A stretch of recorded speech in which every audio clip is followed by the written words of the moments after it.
Hello, wonderful people. Thank you for joining me on this week's episode of Learning with Lir. Thank you for those that have subscribed. If you haven't already, please go ahead and do that.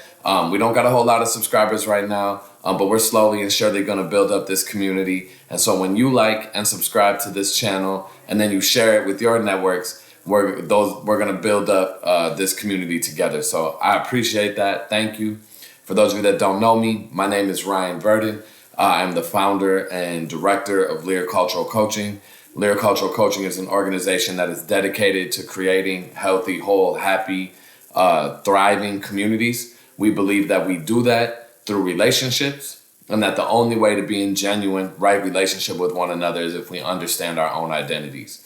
And so we work with individuals and organizations across the country to, one, increase our understanding of our own identities, particularly our racial identities, and how they impact how we view in the world and how we experience the world, and then to stay in right relationship and build community with one another. If those are things that you're interested in, please like, subscribe to this channel, follow me on social media. The website is in the description. Click on all of that. But let's get to learning with Lir and what we're doing here, okay? So last week I talked about breaking the privilege frame. What I call privilege discourse is our understanding of anti-racism that is the most dominant form of talking about anti-racism currently. And essentially what I'm saying is that the focus on what privileges whiteness and white supremacy offer those of us that move in the world as white is no longer an effective frame for understanding and working towards racial justice. That instead, we should shift to what I call interest discourse, which is an understanding that whiteness and white supremacy hurt all of us, including white folks, in real, concrete, and important ways. And because of that, we need to ground our anti-racism in that understanding so that we can engage from that place. And when we engage from that place of understanding how we benefit from the dismantling of white supremacy, the eradication of whiteness, then our engagement will be more effective. It will result in healthy, whole relationships, thriving communities. Okay. If you missed those videos, the links are in the description. Go ahead and check those out. Like, share, subscribe, all that. Okay. This week, I wanted to talk about the main reason I believe interest discourse is a better way to approach our anti-racism. And that is because it facilitates repair and it nurtures healthy, whole communities. And I was thinking about this as I was doing some chores around the house. When I'm doing chores around the house, I like to listen to some channels that I follow here on YouTube. And one of those being Dr. Mark Lamont Hills. If you haven't already, please go subscribe to Dr. Hill's channel. It is amazing, full of brilliance. I have admired Dr. Hill's work for many years and turn to it often as I try to make sense of the world. But last week he was invited to give the Martin Luther King sermon at St. Sabina Church. And in that sermon, he talked about what Dr. King called the beloved community. And his sermon got me thinking about the role of white folks in the beloved community. And this isn't a question that privileged discourse engages with any level of seriousness. Okay, when we think about racial justice through a privilege frame, the answer is too often something like, well, white folks give up their privilege and then bam, here comes justice. And that's kind of why privilege can't get us where we need to go. Because first, that's not how racism and white supremacy work. As we're seeing play out, more and more people of color can and will align with whiteness and perpetuate white supremacy. That is just a fact, okay? But more importantly, privileged discourse offers no meaningful alternative for folks who look like me. It doesn't address the real spiritual and human need white people have to heal. Now, I want to be clear, and I say this in every video, and I say this whenever I'm speaking anywhere.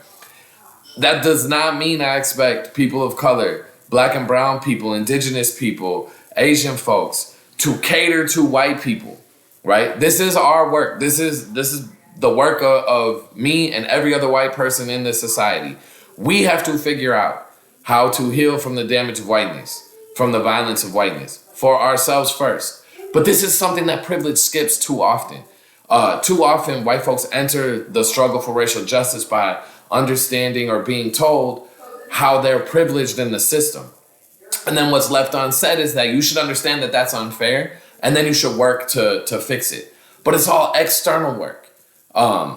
And I know that some of you might be watching this now and say, but Ryan, aren't you talking about centering whiteness, and aren't we supposed to decenter whiteness? Well, for this, and I'll do a whole video on this later, I promise. But to answer that question, I turned to the work of Dr. Zeus Leonardo, who said, and I'm paraphrasing here, that we have to center whiteness to understand how weird it is, right? So when whiteness is centered as the point, the universal, right, and then everything else is a departure from it, and somehow less perfect or less good than that white thing, then yeah, that's a problem. But if we center whiteness and say, dang, look at how this idea, this framing of the world got all these people messed up, what can we do about that? How can we unlearn that way of being? Then I think centering whiteness is an okay thing, particularly if you look like me, so that you can understand the damage it has done to us and to yourself, okay? But privileged discourse doesn't do that. It doesn't offer us even the space to consider that we need to heal from racial violence. I talked way more about this in the first episode of Learning with Lir. So again, if you want to hear me talk more about that, go ahead and click on that video link in the description. But this is where interest discourse comes in. It offers that alternative way of being. First, by truly engaging white folks and encouraging us to take account for the harm that whiteness has done to ourselves, to us as a member of the human family, to our relationship with other human beings, to our relationship with creation, and to our relationship to the Creator, okay? And then as we heal from that violence, we can then build meaningful relationships across race.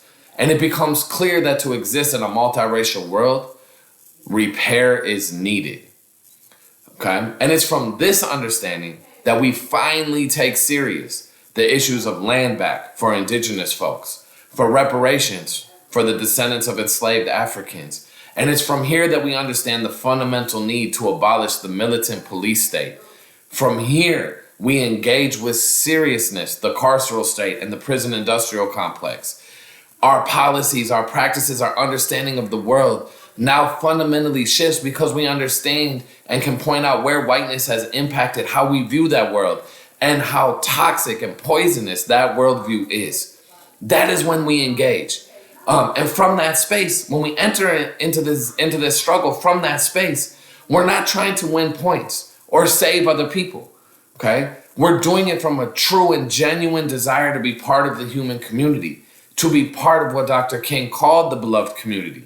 So yes, we have a space in the beloved community, but it is only available when we heal from and unlearn the ways of whiteness.